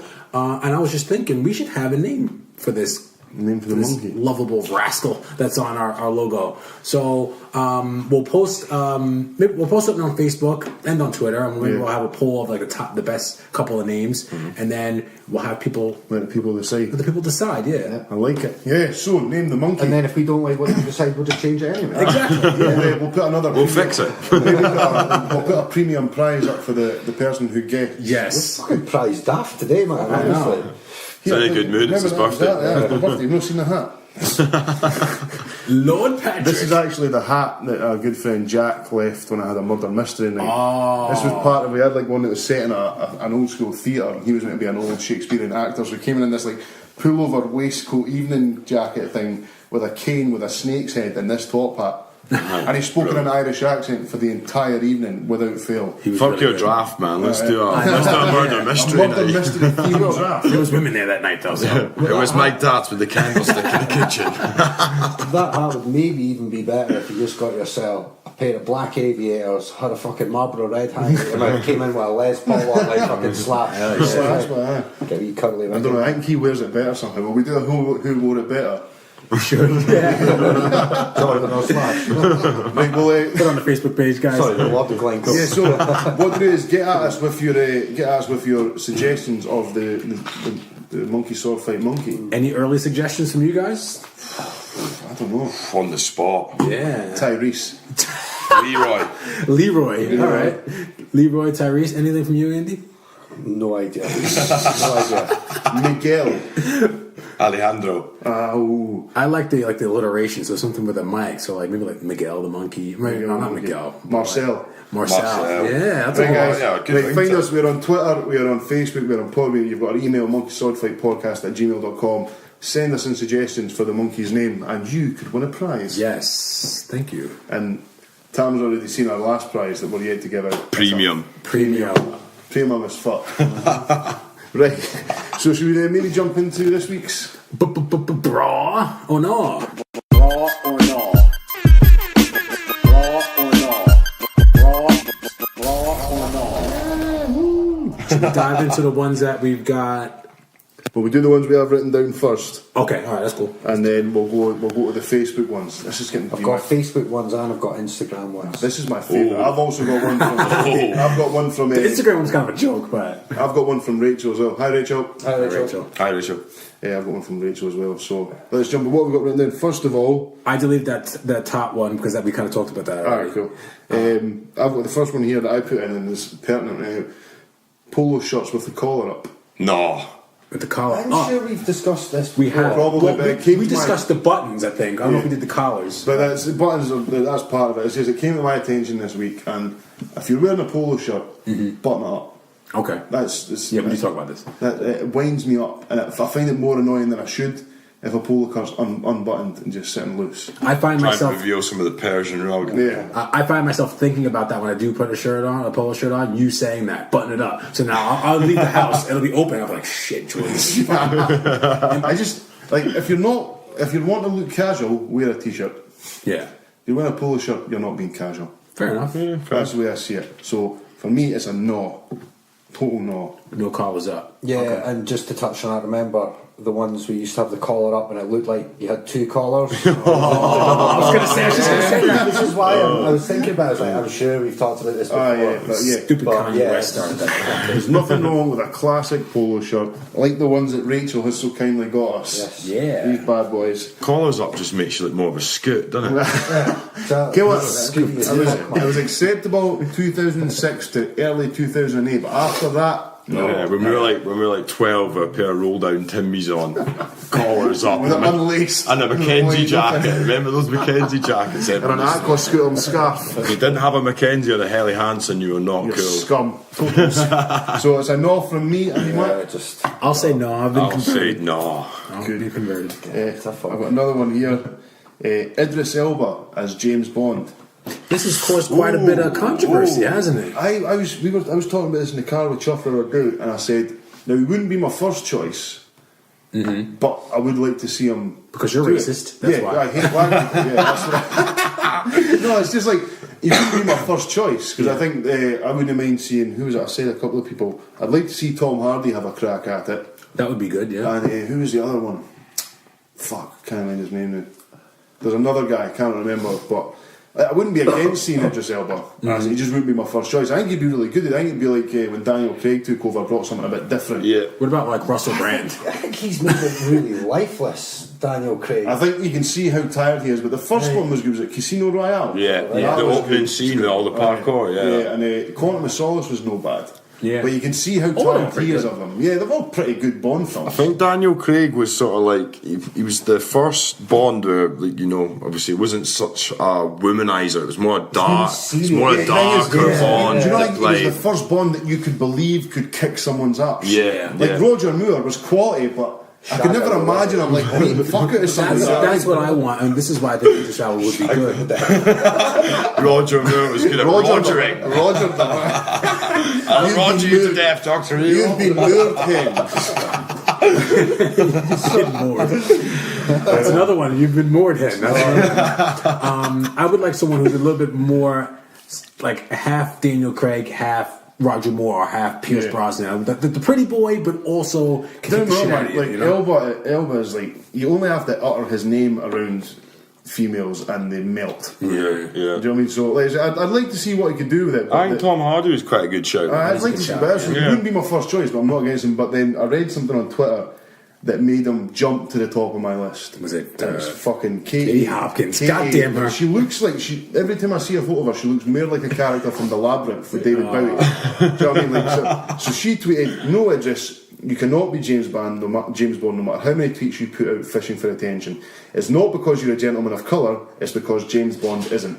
Does it say explicitly in No. any of the Ian Fleming novels about James Well, Bond that's that like he's, the that he's best- a white agent? That He's actually, I think he's Scottish in the story. But the thing is, this is the reply to this tweet is the best thing I've ever read. It said, "Everyone knows Bond is a Scottish, English, Australian Irishman with black, brown, blonde hair." It's just, I thought Bond or I thought 007 wasn't even like a person. I thought it was just an agent. They gave that agent that name, and then that was it. You know what I mean? It wasn't. I just don't That's see just his agent name. I just don't see how it makes a difference. It's the same. Like we talked about this in the very first episode of this podcast when everyone kicked off about the new Doctor Who being a woman. Yeah. Who gives a fuck? Yeah. No, it's a good movie. It's a movie. It's a TV show based on a time traveling alien who flies about in a phone box. Fucking stupid. If we're going to be realistic, only an alien should get that job then. It shouldn't be male or female. And it was the same with just jumping about, the Jack Whitehall, the comedian. Yeah. He's been cast as the first openly gay Disney character in the Rock's new movie. And there's a lot of folk kicking off because that role wasn't given to a gay It's guy. a fucking right. Listen, this fucking annoys me. An actor's job is to act. It's to take on somebody else's persona, personality, mannerisms, idiosyncrasies, all the things that come with playing the role. I don't think you need to be gay to play a gay man's role. Well, look at That's what I'm saying. It pissed me off because it's going too far. yeah, I can get why there was the one with Scarlett Johansson stepping down from the trans woman role. Now I can get that because that's trans people are very underrepresented, but you cannot say gay people are underrepresented. Why did she take the job then? Why take the job and then walk away from it? Why? Because a bunch of people fucking went, oh, sorry, you can't do that because you're not transsexual. Take my check away from me. The Fuck thing that. is, what about the Sean Penn played Harvey Milk. I'm sure he won an Oscar for He did. playing a He massive did. gay rights actor. Yeah. He'd be kicked off back then. It's people, it's recreational outrage. PC principle. terrible. But yeah, Absolutely terrible. Idris Elba as Bond. I'm going with a big fuck off bra. Yeah. Oh, I say Brock as it comes back to Katie Hopkins' argument.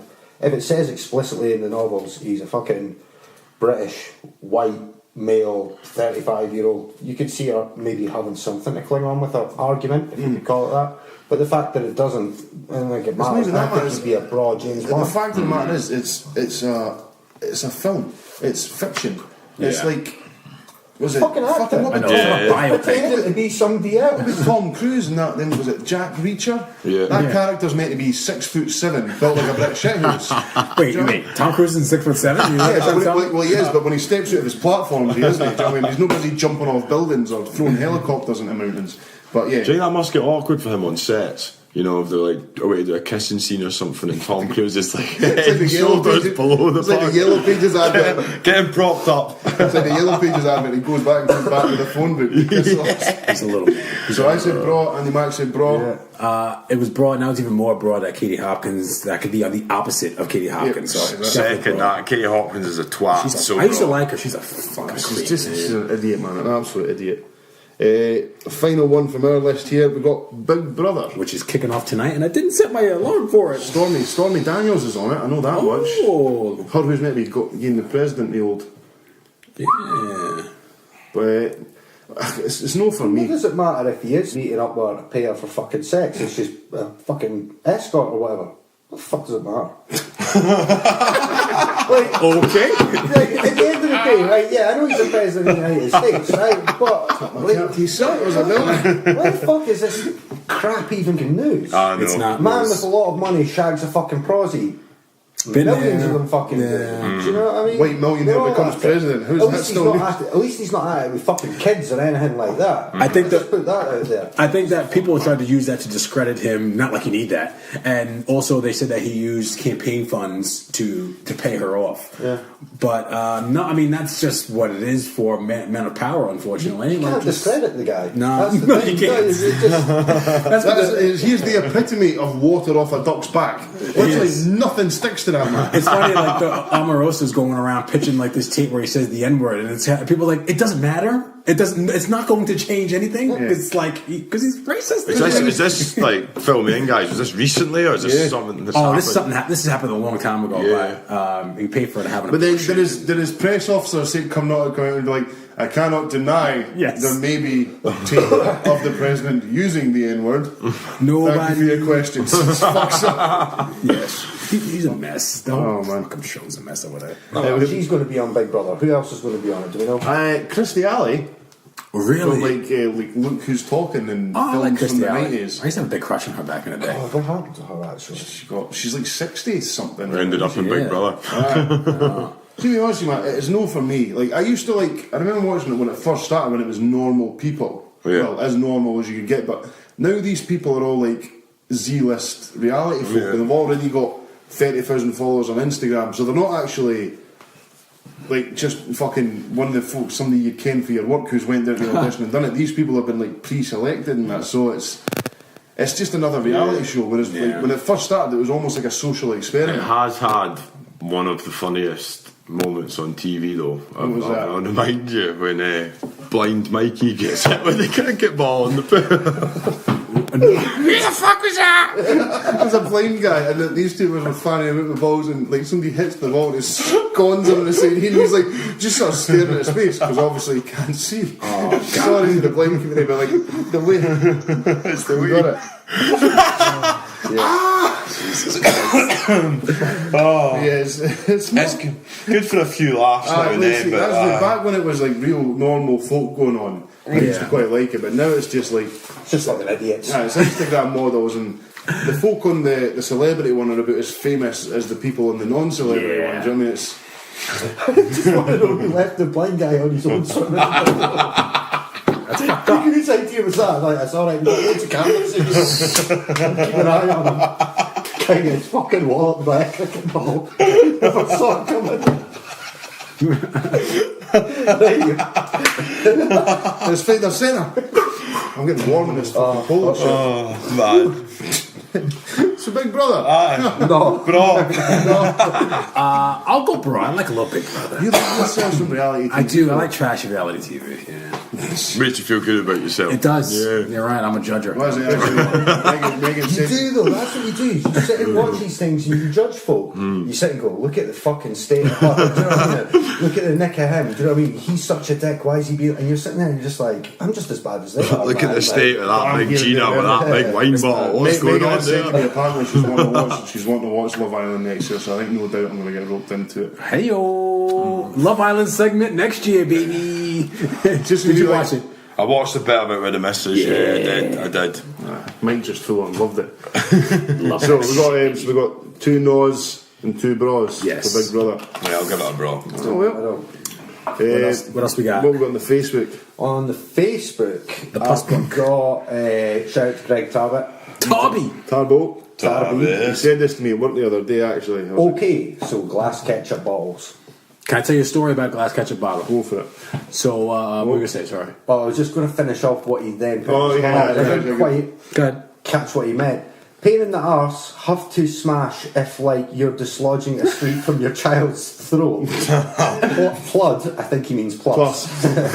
You can never get the last bits out. Fair enough, but why would you be smashing your child's glass ketchup bottle to get a sweet? That's how you dislodge it. You have to glass your child to get the sweet. What the fuck goes on in your house? If you had kids, you know what that means. Social services. Sorry, like you had a wee story about glass ketchup bottles. So we went, and I was probably like 15 or 16, and I just watched. Did you guys watch Oz, the show Oz? Yes. No. So on Oz, I think at some point someone grinds up some glass and they put it in the guy's food, and then he eats it and he dies because it shreds up your inside. So fast forward now, I'm probably like 15 or 16. We're in this diner. We've all had a couple of drinks. We're getting loud and obnoxious, and I was eating some chips with one of my friends, and I'm trying to get the ketchup out of the glass bottle on the plate. So I'm banging on the thing. I end up hitting the plate. So I'm eating the chips. After I eat like 9 or 10 chips, I realize it's crunchy. I'm like, what the fuck is that? I've smashed the top of the glass thing in the ketchup, and I'm eating glass and just chewing it. Didn't sleep that night. I was so worried I was gonna die. I was like, oh my god, I'm gonna shit out glass. It's gonna rip my asshole apart. It's gonna rip my insides apart. I was so nervous. But I made it through, guys. So Mike told me that same story a few weeks ago before we did a podcast while we were waiting for Jordan to turn up, because I'd been making beef enchiladas at home, and then I think it was the pepper, wasn't it? And it was pepper like all stuck at the bottom of the glass pepper milk. So I grabbed the glass salt one and just chapped it on the bottom, shattered it all over my fucking enchiladas. And I swear down, man, I'd been cooking them for like an hour. I was so looking forward to it, and I was just like glass all over it. I was just like, you fucking cunt. So I went to the chippy. You ever done that before where you've put something on, you've turned your oven on to preheat it, and you think you've put it in, and you wait a half an hour and you're like, oh, it's going to be cooking, and you walk in and it's still sat on top of your oven. Oh, that's heartbreaking. another quick one, sorry. I got Chinese food, but I didn't eat it. Went out, got wasted, came back home, and it was just there, and I was like, oh, I'm gonna fucking reheat this, bring it back to life, and I'm gonna inhale it because I was wasted.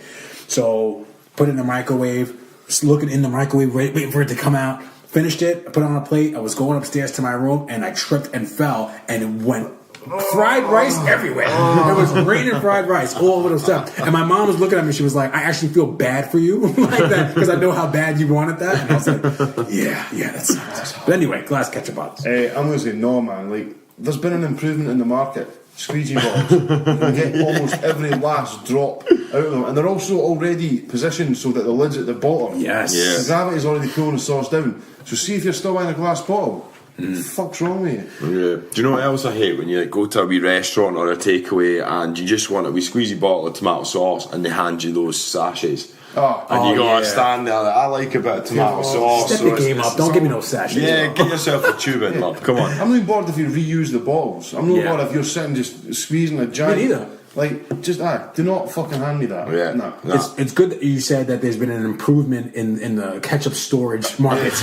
Like I The don't condiment market has got it down. Man. I don't even mind booming. the reusable bottles that have like the pointy tip. You know, you ever see people refill those? I like those actually because it comes out quite efficiently. Sometimes over your new sneaks. But I think that the glass bottle is kind of like how Coke glass Coke bottles are making a comeback now. It's kinda like, save the fancy shit. It's what's inside the bottle is what counts. So I'm gonna go for a big fat fucking no on this one. Can I just throw this one at you? The trick to a Heinz bottle is, you know, it's 57 varieties. Yeah. So on the neck, on the bottle where it narrows into the neck, there's a 57. Yeah. The trick is to tap that bit there. I've heard that. Yes. That helps to release the sauce quicker. Or also to roll the bottle in your hands. I just shake it. I just stick a knife up. I just buy a plastic one. So I'm going to say glass bottles, no.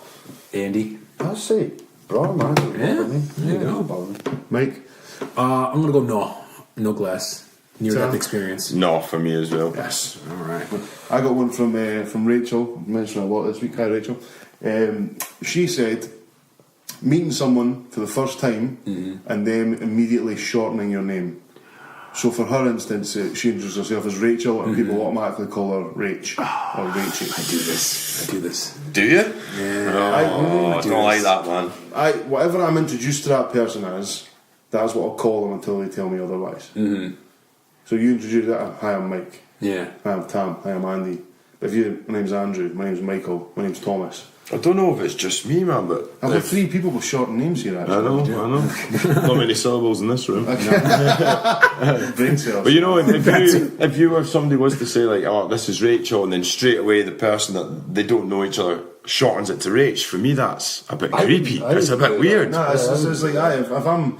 Cause It's like you're their best pal in the space of 2 Some minutes. people don't like their name being shortened. No, a lot of people don't. Well, if they did, they would probably introduce themselves and be like, hi, I'm Rach. Yeah. Rachel, everybody calls me Rach. Call me Rachel, aye. Call me Rach, aye. I'm Thomas, but call me Big Tam. Call me Shagger. That's it. I get because I get introduced as JP a lot. That's how I've just like, I'm never bothered to correct them because I don't mind it. But Such like, a cool nickname. that's JP. right. JP. MD. That work? The doctor. It could. MD, the doctor. Doctor. The love doctor. No, I you understand. ruined it, Oh man. shit. You're right. Sorry. I'm going to say no because I think that is. It's a bit creepy, isn't it? Like, unless you're instructed otherwise, just use their full names, guys. Yeah. Don't So do name it. for a reason. Exactly. No. No. Don't No, do it. I'll go no, and I'm sorry if I've done that to anybody. No, I won't do it anymore. And she was wondering if I was remembered, so I did remember. Andy Mac, what else we got? We've got Night and Day podcast. I've put 3 here, so we'll rattle them really quickly. Rollercoasters. Braw. Braw. Yeah, love a bit of adrenaline. I've got a quick one on roller coasters. I went to the shows on the South Inch, and it was the one where it's like the long arm and it sort of throws you up and it spins you around. Yeah. So I got in it and I sat down. My pal Andy being like, "Oh fucking come on!" I was like, "Right, God, I'm shit scared of heights. I like roller coasters, but I prefer like the big roller coaster parts where I'm sure they've probably been inspected, not just the fucking Roman fairs." So I'm sitting in the thing and I'm sitting with a harness on my lap. This is a bit sugary, and the guy comes in and he pushes it down, but then he goes ping and lightens up. So like there's a bit of gap between the wee groin restraint and the actual thing. And I'm like, the guy's in the window and he's about to push me up. I'm like, mate, it's sugary. He's like, nah, it's fine. And it just flinged me up in the air and the thing's like shaking. I'm like, fuck! fuck? Like, genuinely, like, trying to think, should I shout out my last will and testament from the top of this fucking thing? I'm so sure I was going to die. But yeah, still, rollercoasters, Braw. Love that shit. Good Will Hunting, the film. Never seen it. Bro. Oh, it's a good movie. Yeah. I haven't seen it enough, but I need to watch it again. It's a good movie, though. I've not seen it, but I'll say Braw. I've heard good things. I'm surprised at that. Jordan's seen a lot of films. Yeah. I have seen a lot of it. It's Watched just a lot one of of shit. I have watched a lot of shit, and we'll get to that later. But Last one from PJ and Alana is Sesame Street when you were a kid. I love me some Sesame Street, man. No. Didn't like it. No? Nah, it's more one of those fucking Fireman Sam. Fireman Sam Loyal. Aye, Fireman Sam. No, I used to like Sesame Street, man. Ah, Big Bird was class. Big Bird was the crack. I like some of the ones you get where they've been dubbed over. Where they've got like an angry Scottish guy dubbed over Oscar the trash guy, the garbage man, whatever his name is, the Grouch. Oscar the Grouch. Yeah. Oscar the trash guy. There's like some big female celebrity sitting next to that. What's wrong with yours? Is it? Oh, fuck off here, I had a rough in last night. Just here for your bin. I'm going to say Braw on Sesame Street. I'll say Braw. Bro. Yeah, I'm going to say no. They're just saying cheers. They'll be recording tonight as well, so make sure you check them out for their new theme tune. Yeah. Oh, yeah. Beast. I actually subscribed to them on iTunes, so once the episode I did pops as well, up, yes. I'll be jumping up into. So please subscribe to us and the Night and Day podcast. Yeah. And they also just say raise a glass to Jordan for his birthday. Yeah. Thank you guys, very sweet. Quickly, last couple, got Stephen Tosh, NFL pre-season, whole load of excitement over nothing. We kind of did touch on it. Yeah, we touched on it. I'd say no. It's the same with most pre-seasons for me. I'll say Braw just because it means football's on its way back. That's fair, yeah. No. No. I've got Ali Mackay working until midnight, Braw or Naw. That's because I was working till midnight the other night, and then I said, yeah, it sucks. And as he was walking out, he was like, working till midnight, Braw or Naw. And I was like, asshole. So that's a big no from me. No, I'll go no as well because I missed Mike. Aw. Or Michael, that'd be fair. Serious Call me question? No. No. I don't think folks should be working past 4:30 full stop. Like, everything should just fucking close. You get what you need for the shops and that's you in for the night. Yeah. No, honestly, I'm not like that. I've got Bobby Parker. Bobby. Alright, Bobby says bus wanker. So I think he's just been taking the bus to work because Bobby likes his cars, but I've noticed on Face this week he's been on the bus. I didn't mind that bus journey, man. It used to be able to get the bus all the way from top of Newhouse Road down to Northmuir. My pal used to stay on Newhouse Road. Whereas years ago when I still stayed with my mum and dad, I was like 17, 18. And we'd go up there, have a few drinks, play some FIFA and that, it'd be a little bit of steaming. And I would hop on the bus in Newhouse Road, plug in my iPod, and I'd have 45 minutes of total peace and quiet all the way back down to my mum and dad's house. So I used to, fuck it, I'm going for Braw for the bus. I'll go be bus journey. Oh. There's nothing worse than when somebody sits next to you and decides to start chatting. Yeah. Yeah. No, I've got major issues with buses. I'd rather just walk. Yeah, I'd rather walk too. Man, get the exercise, keep myself to myself. No. Buses are fine if you've got to do it. I think it's once you then become able to drive and you own a car, that's when you then look back at your days on the bus and you're like, what the fuck was I doing? Never again. Absolute wank. Mine when buses used to be like 30p. Hell yeah, man. It's ridiculous now. 35p for a half, mate. Those were the days. I know, Mega Rider's probably like a fucking tenner or something That's like ridiculous, man. that. Inflation. I was complaining about that. When I were a lad, Mega Riders were a tuppence at. Right, Right. last one, and it's from our sponsor, Paul Patrick. Paul Alright, Patrick Paul. Plumbing and Heating. Shout out to Paul. Service your pipes. Pats. Right, let me read this one, brace yourselves for it. It says, pimp slapping a bitch. And then in brackets it says, bitch can mean male or female, so that it can be politically correct. Oh, way to clear that up, Paul. Shout out to our sponsor, Paul Patrick. Shout out to Paul Patrick for being politically correct and talking about pimps and hoes and slapping them. Pimp slapping a bitch. Jesus Christ. I didn't get what he was saying about that. I've commented on before that you can tell if someone's never been punched in the face by the way that they act. So I say sometimes for someone's own growth as a person, they need a pimp smack. Yeah. That was just brilliant. His comment is bra. His comment is bra. Comes from us. I don't condone any type of violence at all. Comment is bra. Paul said when he was on a couple of weeks ago that this show's changed, but I mean, he's the guy that, he's messing with stuff like that. He was bringing up cock pumps when he was on the line. He contributed to a lot of that. I know. I'll no name names, but one of my friends. You mean you, Paul? Shout out to Paul Parrott. I'm in a needing services. Listen, if a pimp needs to slap his bitch because she's not brought in enough cash that day or whatever. Megan, Oh my Megan if I act out of line, Megan hits me all the time, and I deserve it. So, What about the South Park episode? Butters bottom bitch. He's one South the one Park. with Butters is when he goes to the pimp convention. Oh, mate, that's a quality episode. Right, enough digging. Right, thank you very much for your Braw Or Naws this week. Get us in for next week. We are Facebook, Twitter, email, monkeyswordfightpodcast@gmail.com. Get us all your Braw Or Naws in. Yes, please.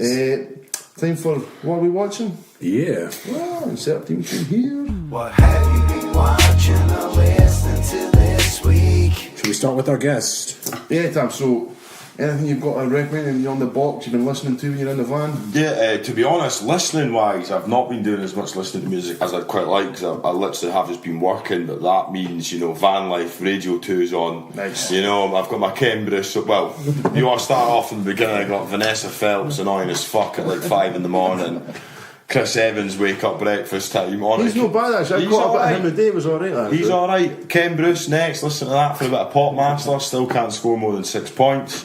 And then it's my man Jeremy Vine on the I love a bit of Jeremy Vine. 12 till 2, debate, gets heated on Radio 2, old wifeys screaming at each other, it's brilliant. Well, that'll be a good Braw Or Naw talk radio. We'll plan down for next week. Yeah, watching wise, I watched a documentary last night on Inside Einstein's brain. It was that'll be good. Yeah, it was pretty good. Just all about how one guy's pretty much just conquered everything and completed science. Completed it, mate. Himself. But on a more sort of entertainment, have you guys, any of you watched the series Happy? I watched a couple of episodes actually. I keep meaning to go back to it because it was pretty good. Like. It's brilliant. It's brilliant. It's on Netflix. That's what it's like. He's like a hitman. So basically, without giving too much away, just the premise. He's like a sort of ex-cop turned into a bit of a waster, and there's a pedo Santa on the loose. This kid's getting kidnapped, and one of these kids' imaginary friend gets this guy, and it's basically the story of the ex-cop and this wee girl's imaginary friend. Oh, I'm watching and this. they team up to go and the imaginary friend's voiced by Patton Oswalt. Oh, I like him. Yeah, I watched the first 2 episodes. I downloaded the first 2 episodes when we went camping a couple of months ago, and I meant to pick it back up. Honestly, great. Bang one out tonight. What would you give it out of 10 bananas? Oh well, I honestly really rated it. Like I watched the whole 8 seasons in one night. I watched the first couple, got hooked, so I'd give it an 8 out of 10. 8 bananas out of 10. Bananas. High praise. I would honestly, guys, you just want something entertaining to watch. Hour-long episodes, you can knock them out, and really good. I'm gonna watch them tonight. Yeah, man, really good. You got anything else for us? World War II in colour. It's so good, man. Where's that at? Again, it's on Netflix at the moment. Man, Yeah. I gotta start watching I this. love a documentary once you get into it, man. Is that the one that was narrated by Laurence Olivier? Yes, yeah. brilliant. They basically Absolutely. just added colour to all this old footage, and it doesn't dive in too deep. It doesn't bore you down with the details, but it sort of just talks you through how the process, the timeline. Of World War II and when the Russians got involved, the Americans got involved, what happened over the Japan-America side. It's really interesting. But just seeing all the footage in colour, man, it's cool. That'd be I'm checking that out. I love a documentary series, man. Me too. Yeah. I read a book Oh, when I was camping, and I Lord Patrick's reading books. What's happened to it? It had no pictures. The text was quite small. I read a book called The Sinner by an American crime author called Tess Gerritsen. It's a nice name. She's got like 13 books. It's a series and it follows a detective Rizzoli and the medical examiner Laura Iles or Maura Iles. And there's like a 13-book series. So I read, well, this was like the third book, but I read the synopsis of the first two on Wikipedia to get an idea. But yeah, I read this book in like 2 days, man. It's good when you get one, you just can't put it down. Start well, to finish. Megan, she reads loads, so she's read all 13. She says they're brilliant, so I'm going to read the next one. But yeah, The Sinner by Tess Gerritsen's a cracker. The next one's called Body Double. I'm going to crack into that later on the night. Nice. I watched Ready Player One. Oh, how was that? I've heard of that. It was, it was all right. It wasn't. I didn't think it was like a game changer, but it was like it's a perfect hangover film. Yeah, I really quite enjoyed it. There's 1,000,001 different references. So Chuff didn't like it because like things that actually says pull her out of a movie, whereas I'm like quite happy for just shite to be thrown at me. Yeah. So there's loads of different references. The storyline's not bad. It's the ideal film to stick on a rainy Sunday, and the kids will even like it because it's bright and colourful and there's all this like animated shit. So it's basically Netflix as well. no, I got a short of DVD off of Megan's dad. Oh, okay, all right, yeah. But it's like those are set in sort of 40 years' time. There's overpopulation, poverty in America, but everyone has access to this fully immersive video game, like virtual reality. Virtual reality, So they'll have the hands and the sensors and that, and you can buy in, and then the person who created it dies, and just as he's dying, releases a message to say that he's hidden 3 secret tasks within this game, and he's left clues throughout his life, and you can go into this like museum and access all of his memories have all been digitally put away in like this giant museum, and people will call themselves Gunters because they're Easter egg hunters to try and find these keys. So I really fucking enjoyed it. So I would give it. It was good. I'd give it 6 bananas out of 10. Right. Not a game changer, but I thoroughly enjoyed it. I started listening today to some Aretha Franklin, some of the classics. I thought how good that woman's voice was, man. She was. Probably that for me the greatest vocalist that they've had. Like, she's definitely like up there. Like I was watching one of her videos. I was on Facebook or Twitter when it was reported she wasn't well, and like it was just her singing live, and you could tell because it was back then. Do you know what I mean? It was just a woman and a microphone, and her voice was frightening, insane. Like it sounded the exact same live as it did on record. Do you know what I mean? Just how unique it was as well, because it wasn't even like a perfect voice. It was almost husky, but she was still like just cracking on these notes. So. Shout out Aretha and Kaiser Chiefs. I re-listened to Kaiser Chiefs' first album after recommending it to my wee laddie, and that's still a good album. Like, and even if you're not a fan, you can't say they're one of the best live bands you'll ever see. They put on a fucking cracking show. Kaiser Chiefs. Get them listened to. Any Mac, yourself this week? Not much. I watched a good documentary called Michael Bisping, My Destiny. I'm not a big fan of his, but I'd like to see that. I love Michael Bisping. I think he's in my top 5. No, I respect him definitely as a fighter. You can't deny him, but as a person, I'm not a fan of. Oh, that's one of the reasons partly why he's in my top 5, because he just talks fucking shit to everyone. He'll fight anybody, anytime. Oh yeah, definitely got a set of He's a brawler, isn't he? But this guy, you think about it, where there was no MMA scene, particularly not in this country, battered everybody in this country, won every belt you could get, went to UFC, won the Ultimate Fighter, kept getting close to the title shot and then falling just short in the Eliminators over and over again, and then he beats Anderson Silva. Then he gets the fight against Rockhold, his second fight against him. It was like 5 days' notice as well, didn't he? It was short 10 notice. days, 10 days notice, and he went in and fucking sparkled. iced him in the first round, left hook, boom. That was a belt. See you later, buddy. I'm a mank brawler. So, dude, that was really good, because I kind of saw it at the end, and you're like, this guy is just taking so many beatdowns, and I don't mean in a fighting sense, but just in his career. And just got through everything and finally made it to the title and that. So yeah, that was pretty awesome. Been watching episodes of Skins. First 4 seasons. Yeah, I've just watched pretty much all of the first season. So I think because I've heard it's good. Yeah. Rewatching it, or I'd never seen it before. you've not seen it, so yeah. I remember like the first, because it was 2 seasons and then they changed it to cast. So I watched the first 4 seasons, and that was when I was about 18, 19. And then after that I tried to watch it, and I was just, I was like, How long ago that was? and then I was watching the third group of kids, and I was just like, I relate to none of these people, so I'm obviously too old for this now. But the first 4 were proper, they were really good. So yeah, I've been doing that. Other than that, watching just to correct something that I said earlier on, the documentary that Tam watched, the one that I watched, I've seen the one that that Tam watched. Another one that was narrated by Laurence Olivier was called The World at War from 1973. So it's a different series, but yeah. Other than that, I've actually been mixing a lot this week because we've got a new album with Will Deluxe just in signing off process just now. So it's sounding absolutely Banging? beast. Is it thumping? Forward to that. Yeah, it's sounding good. I've just got a couple of mixes that I'm just tweaking just as I've pretty much mastered the whole thing now. I'm just kind of going back with everything all together and just kind of going, do you know what? I just want to make this one here feel a little fatter. And just a couple of last minute tweaks to just 2 tracks, but other than that, yeah, pretty much good to go. And then working on a secret development, which I alluded to earlier on before we started recording. Again, I can't divulge any information at the It's a moment. man of mystery, everyone. But, mate, you're killing me. So just building that suspense. Give us a hint. but- Can we have a hint? Nope. Can I have a hint off Mike? Nope. No hints at all. But I'm working on something. Okay. So I've been busy with that this week as well. So yeah, that's been It's dead. Fuck that. very much it. Well, Mikey Dots. Mikey yourself. Dots. Hard Knocks, of course. Love that. That's probably why I said Brawl for preseason as well, because Hard Knocks comes on and you get to see, even if it's the worst team like it is, the Browns, you get to see them what happens in training camp. That's which is good to see. My daughter's put me on to 2 shows. Oh shit. One's called Ackley Bridge.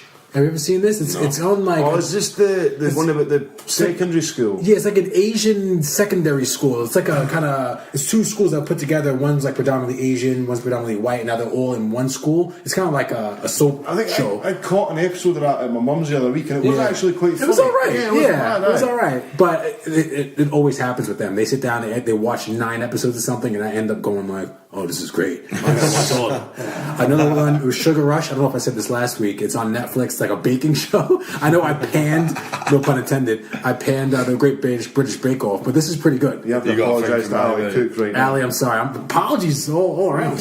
Retractions. I also went and watched Last Chance U. I know a couple of people suggested that. What was the next Watched a second couple series? episodes today. That show was awesome. That's really good, Show's man. really good. Really good. I have to check out second season. And YouTuber I like now.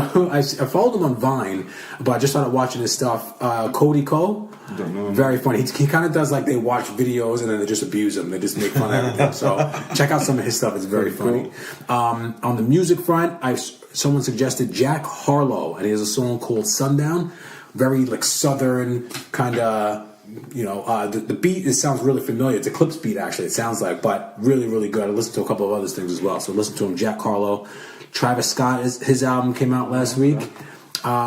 Decent, pretty good. Very, very nice, very for the masses. Nicki Minaj's album I listened to also. Yeah. I'll rate that. I'll give it an 8. 8 bananas.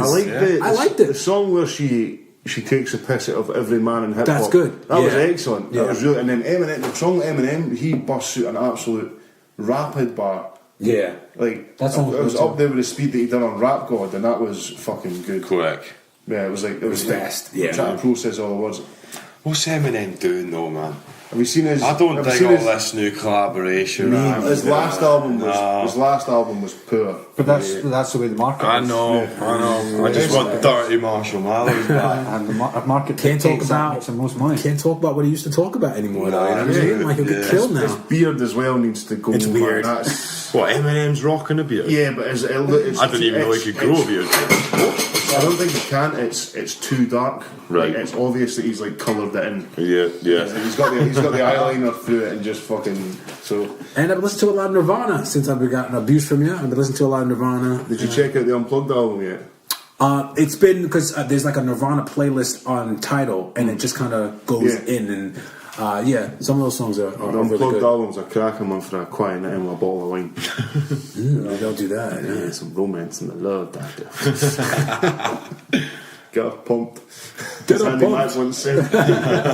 Sometimes you got to do what you got to do. I want to get you a T-shirt that just says "Get her pumped." That's what she. No, that's I what, can't because Jordan, you made it quite clear a few Very episodes true. back about guys that wear T-shirts with slogans and that kind of stuff on. Yeah, but that's your own slogan. That's even worse. Right, I'll wear a T-shirt that says "Get her pumped, Andy Mack." yeah, in quotes. Andy Mack says on the front, the back, get our pump. You mean mort. You fool. Just on the talk of like TV programs, I'm well into my space shit. and I'm needing some new space documentary to watch. Cosmos, the new Yes. Oh, Watch seen that it all. too. Seen it? Seen it all. Oh, mate. Seen it all. Seen all the Brian Cox. I don't know. Can we throw this out to the listeners? Can we throw that? I need some suggestions. Who's the man for this? Yeah. Ali Cook. Yeah. Ali Cook's Yeah. our resident genius. So Ali Cook, this is a call to arms for you, mate. We need some space shit for Tam to watch. Yeah, something that's gonna boggle my mind. Hook us the fuck up. Yeah, man. Oh, just quickly as well, we touched on this last week before Andy Mac had to leave.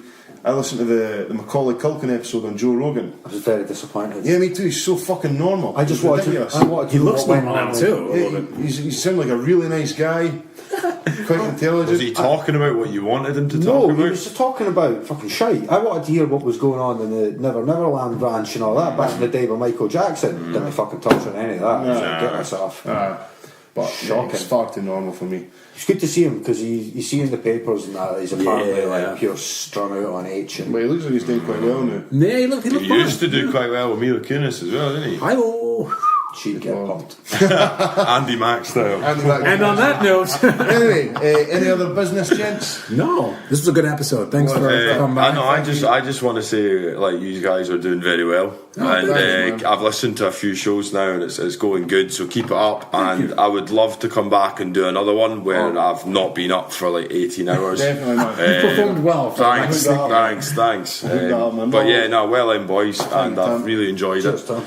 And I would love to come back. Definitely, man. Well, that's Shoutout Caledonia Removals. We'll share all your stuff on the Facebook page. Yes. If you're moving, get on tilt. Thank you to this week's sponsors, Paul Patrick Plumbing and Heating. No job too small. Share it on the Facebook, Paul Patrick Plumbing and Heating. The old ladies love them. Thank you again. Thank you to everyone who's listened. Thank you to Gigi for just being the cutest little dog in the whole fucking world. Chuff Mister again. Chuff Miss Daisy again. She's starting to think it's personal. Thank you to everyone who liked, subscribed, listened, commented, gave us some Braw Or Naws. Thank you. We are on iTunes and Podbean, Monkey Sword Fight Podcast. We have our email, monkeyswordfightpodcast@gmail.com. I am on Twitter at Wagwan Patrice, and we are on Twitter at MSF_podcast. I am on Twitter at _mdots. The Instagram is Monkey Sword Fight Podcast, all one word. And I'm on Twitter at Macapella. Got any social media you want to shout out, mate, at all, Tam? Nah. Nah. Caledonia Removals. Andy is on Twitter at cute as fuck. Anyway, thank you for listening. Thank you for getting involved. If there's anything you want to talk about, if you feel that you should be an excellent guest, message us and we will decide. No, thank you again. Thank you everyone who's listened and got back and spoken to us on the street. We've probably forgotten something, but that's who we are. Love us. Monkey name. Monkey name. Yeah. Yes, please get in touch with the monkey name. Thank you. Cheers, Tam. Can I come back? Yeah. Yeah, fuck that, man. That's it. Okay. Right, thanks, guys. Thank you for listening. We'll catch you next week. Peace.